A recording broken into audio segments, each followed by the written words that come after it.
জমকালো আয়োজনে বাংলাদেশের ইতিহাস, ঐতিহ্য, কৃষি, সংস্কৃতিকে তুলে ধরে বাংলাদেশ ডে প্যারেড অনুষ্ঠিত হয়ে গেল। নিউ ইয়র্কের বাংলাদেশি অধ্যুষিত অঞ্চল জ্যাকসন হাইটসে ছিল এই আয়োজন। এবারের প্যারেডে অংশ নেন প্রবাসের ৬৫টি সংগঠন। নিউ ইয়র্ক পুলিশের একটি বাহিনীর অংশগ্রহণ প্যারেডে আলাদা সৌন্দর্য ফুটিয়ে তোলে।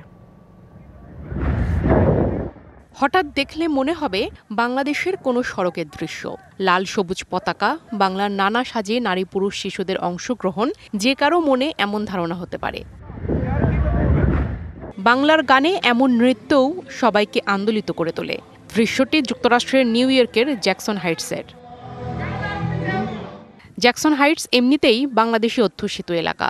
সেখানকার ৩৭ এভিনিউ আর ৬৯ স্ট্রিট থেকে শুরু করে ৮৭ স্ট্রিট পর্যন্ত প্রদক্ষিণ করে এই র্যালি, যার নাম বাংলাদেশ প্যারেড।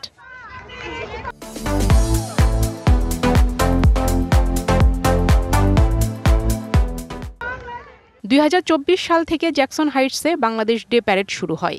এবারের আয়োজনে বিপুল সংখ্যক প্রবাস প্রজন্মের ছেলেমেয়েরা অংশ নেয়। এনওয়াইপিডির ১৫০রও বেশি অফিসারের অংশগ্রহণে প্যারেডে মুগ্ধতা ছড়ায়। তাদের অংশগ্রহণ প্যারেডকে দৃষ্টিনন্দন করে তোলে। বাংলাদেশ সোসাইটি ইনক এবং হিউম্যানিটি এম্পাওয়ারমেন্ট রাইটস ফাউন্ডেশনের উদ্যোগে প্যারেডের গ্র্যান্ড মার্শাল ছিলেন ব্যবসায়ী নেতা শাহনেওয়াজ। আমি ধন্যবাদ জানাচ্ছি আপনারা এই উদ্যোগ চালিয়ে যান, আমি আপনাদের পাশে আছি। এই প্যারেডে অংশগ্রহণ করতে পেরে আমি আনন্দিত। নিউ ইয়র্ক সিটির mayor Eric Adams special marshal হিসেবে উপস্থিত থেকে প্যারেডে যোগ দেন। এবার নিয়ে দ্বিতীয়বারের মতো এই অনুষ্ঠানে যোগ দিলেন তিনি। Keep showing your political strength and power, and let's continue to see all of our community aspire at this level.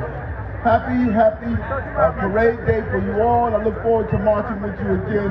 Thank you so much, and give it up for our law enforcement. New York সিটির স্থানীয় এবং মূলধারার বিভিন্ন পর্যায়ের জনপ্রতিনিধিরা উচ্ছ্বাস প্রকাশ করেন এমন মনোমুগ্ধকর আয়োজনে অংশ নিয়ে।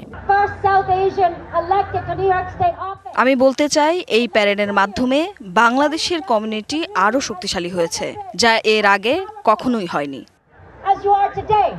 প্যারেডে ফ্লোট লাইন আপে ছিল ফুল ট্রাক, পিকআপ ট্রাক ও এক্সোটিক কার। প্যারেডে অংশ নেওয়া নারীদের অনেকেই সাজেন বাহারি সাজে, মাথায় ছিল ফুল, অনেকে মাথায় বাংলাদেশের পতাকা বাঁধেন।